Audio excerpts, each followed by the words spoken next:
Let this circle represent $1 million. This is what $10 million would look like. This is what $100 million would look like. And this is what $1 billion would look like.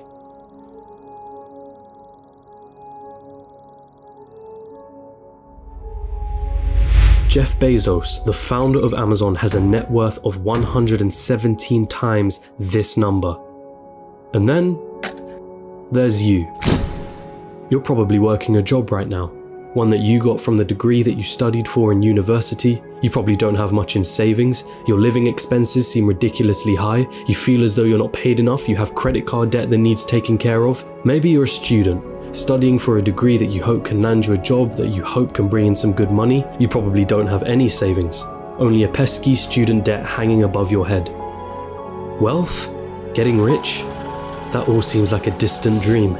How did they do it, you ask yourself? Seeing all those millionaires, billionaires, especially the ones who got there at such a young age, it baffles you, it makes you angry. They got lucky. They were born into wealth. They cheated their way to the top. That money doesn't make them happy. Money is evil anyway. I'm not smart enough. I'm just unlucky. Those dreams you had of buying that mansion, your favorite sports car, paying off your mortgage, traveling around the world, they'll forever remain that way. Just dreams. Nothing more. Nothing less. You come to the harsh realization, it's a rigged game. It's been a rigged game from the start. And you're on the losing side of it. But what if I told you you were wrong? What if there was a way of getting there? An actual equation to wealth, a science behind the way money works. What if you didn't have to abandon those dreams of paying off your parents' mortgage or traveling around the world? Would you call me a liar for saying so? I promise that I'm not. And by the end of this video, you'll understand. There's a side to the coin that you're not being shown. But I warn you, the road is tough. It's filled with struggle. It's filled with ups and downs. It will mean swallowing some difficult truths that the school system and society haven't told you yet. And let me be clear, there are many of you who will not make it to the end of this road. But for those of you that do, at the end of this road lies wealth beyond what you thought you could attain. At the end of that road lies the freedom of never having to worry about money again. So, are you with me?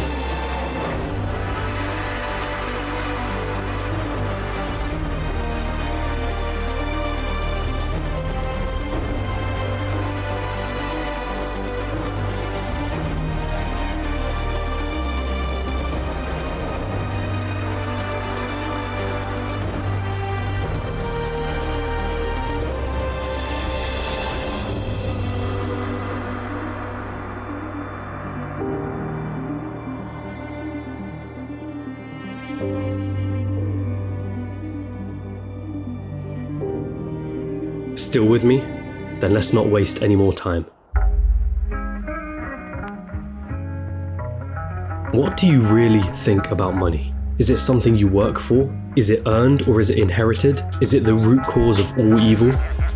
Are you desperate to have more of it? Have you been chasing it most of your life? Truth is, most of what you think about money has been influenced by your upbringing and environment. If you were born into a family that didn't have much money growing up, then you're more inclined to believe that you too will not grow up to have much money. Or perhaps you went on the complete opposite end and decided to make as much money as you can so that you will never be in that position again.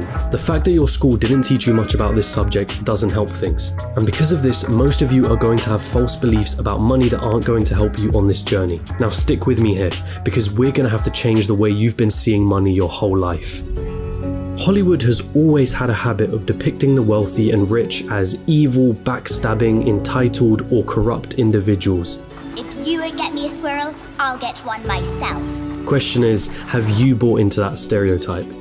A recent report released by WealthX showed that of the world's ultra-wealthy, those that had a net worth of 30 million or more, 68% of them were self-made. And it seems like every other study backs up this conclusion. Warren Buffett? Self-made billionaire. Howard Schultz? Born in poverty. Oprah Winfrey? Born in poverty. Jeff Bezos? Self-made billionaire. Elon Musk? Self-made billionaire. Sarah Blakely? Self-made billionaire.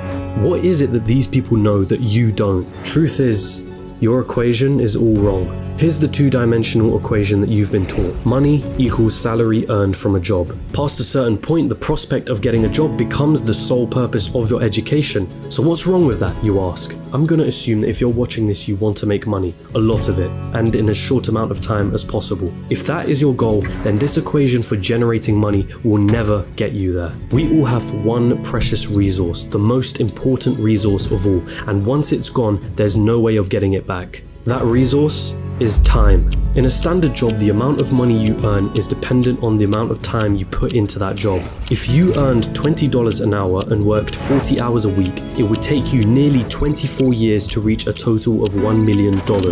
But that is without subtracting any taxes or any expenses that you will incur over 24 years. And let's not forget that inflation would make your $1 million less valuable. The reality is that on a salary of $20 an hour, you can only really be a millionaire at an old age by living frugally. And most of that precious resource known as time has slipped through your fingers. You traded all that time for money, and it wasn't even a substantial amount either.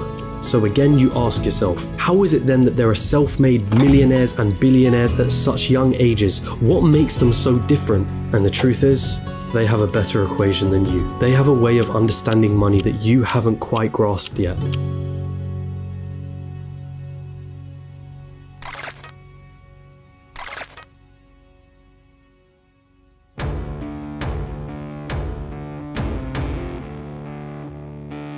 Pay very close attention now. Stop chasing money. In a capitalist society, the rules of the game are as follows. You are paid in proportion to the perceived value that you have. And the people that perceive your value, they are the market, the consumers of the economy. The market is you, your friends, your family, your neighbors, your country. People complain that football players are overpaid, but for players to be paid millions, there has to be a market for the football industry in the first place. People have to see the value in football in the first place for them to want to spend money on matches and merchandise. And if the market has a high demand for football, guess what happens to the players who are at the top of their game? They are paid generously for it. It's not about how hard you work.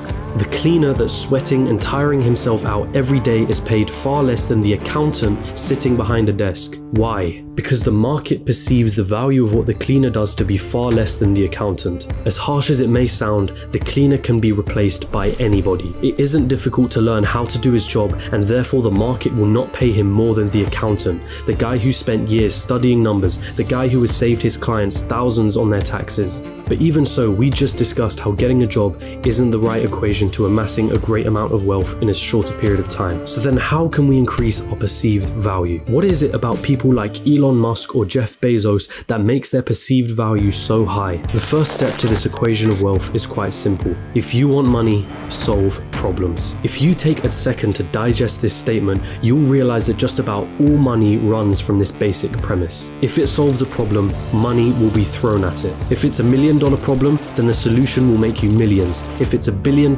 problem, then the solution will make you billions. Think about all the problems that a site like Amazon solves. The hassle of going to a store, the hassle of having to wait weeks for a delivery, cheaper prices, and so on. Not to mention all the other companies that Amazon owns and the problems that those companies solve. Jeff Bezos helped solve $1 billion problem and was rewarded favorably for doing so. I see what you did. If you've been chasing money, then you've been doing it all wrong.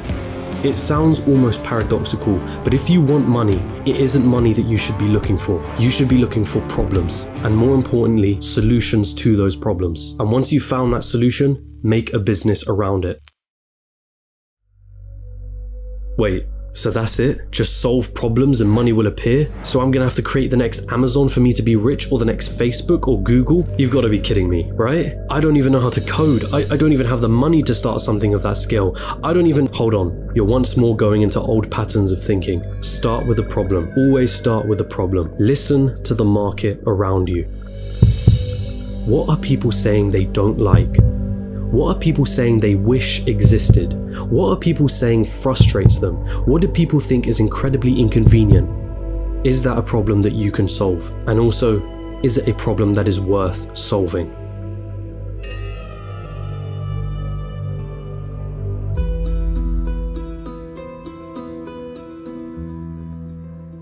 The final step of this equation to wealth is finding a scalable solution to the problem. Your solution needs to affect a magnitude of people.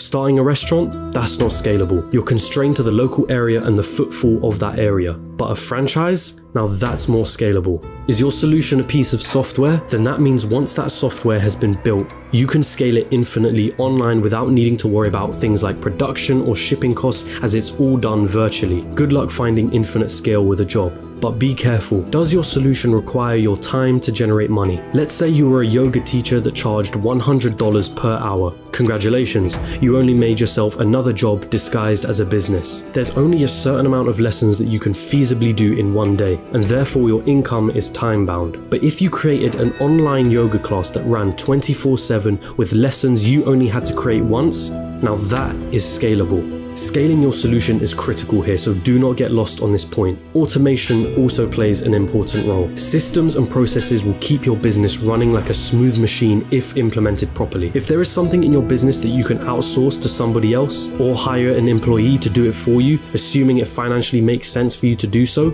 then do it. Tasking yourself with everything is a bad thing. As much as you may think you're the best, there's someone out there that can do a better job than you. Once you've found a solution, it's your job to make sure that solution can be accessed by everyone in your market. It's not about your ego and it's not about what you're passionate about.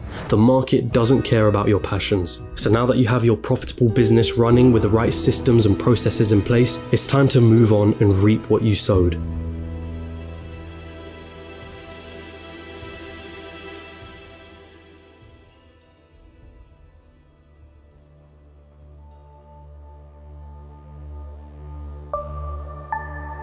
There are two likely paths you're going to face at this point. You either continue your business or cash in and sell it. This is the acquisition, the moment someone buys the solution that you spent years building a business around. This is Instagram being acquired by Facebook for $1 billion. This is PayPal being sold to eBay for $1.5 billion, of which $165 million went straight to Elon Musk's pocket, and the countless other liquidation events that happen across the world. This is where all the effort that you spent into building your company comes to fruition. And if you choose to continue running your business, well, there's a multitude of reasons for you wanting to do so. Maybe you love the company that you built and want to stick with your baby. Maybe you think you can add more value to the company and sell it down the line for more than it's currently worth. Perhaps that business runs passively in the background, so you don't have to do much to keep the wheels turning. Or maybe it's a combination of these three things. Either way, you did it. You solved a problem that the market wanted solving, and it rewarded you favorably for doing so. And so now I ask you, what was it all for anyway?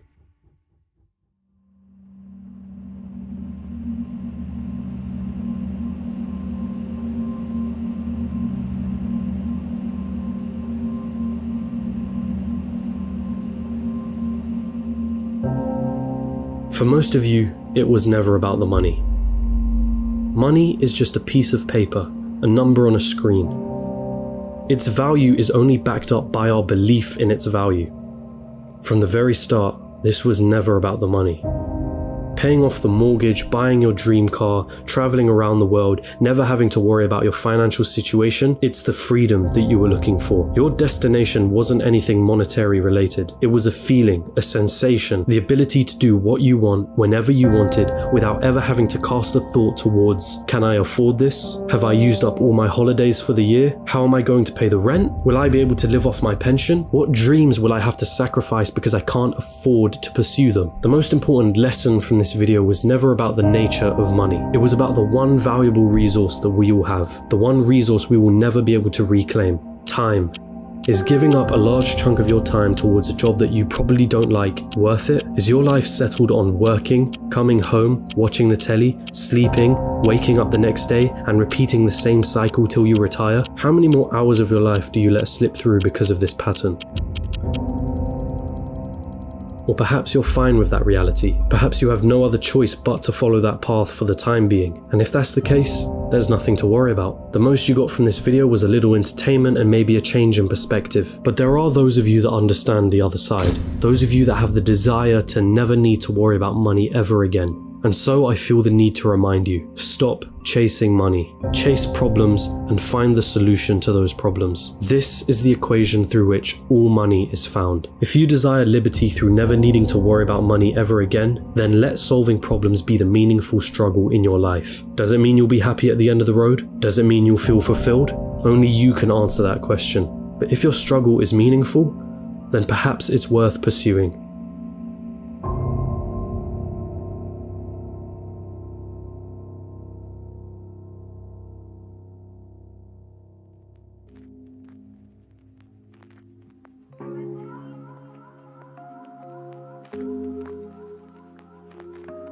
And there it is, your equation to wealth. Of course, I missed out on a lot of intricacies in this video. The topics of business, money, entrepreneurship are far too vast for me to cover in a single video like this. But if you do want to get started on this journey, I do recommend you read the works of MJ DeMarco, who heavily inspired me to create this video. And it's also important to come back to an original point that I made at the start of this, which is that most people will not succeed for various reasons. But the most important part is failing fast, and moving on to the next thing. And if you're out there doing something that isn't strictly related to a business, but you want it to make money, then asking yourself the question of what problems am I solving could lead you to find ways of better monetizing whatever it is that you're doing. And that also includes a job and a career. If you can solve more problems and find more solutions at your place of employment, you have something that you can use to leverage a higher salary. But I will end this all on the same message that I have repeated numerous times in this video. Stop chasing money and start chasing solutions to problems.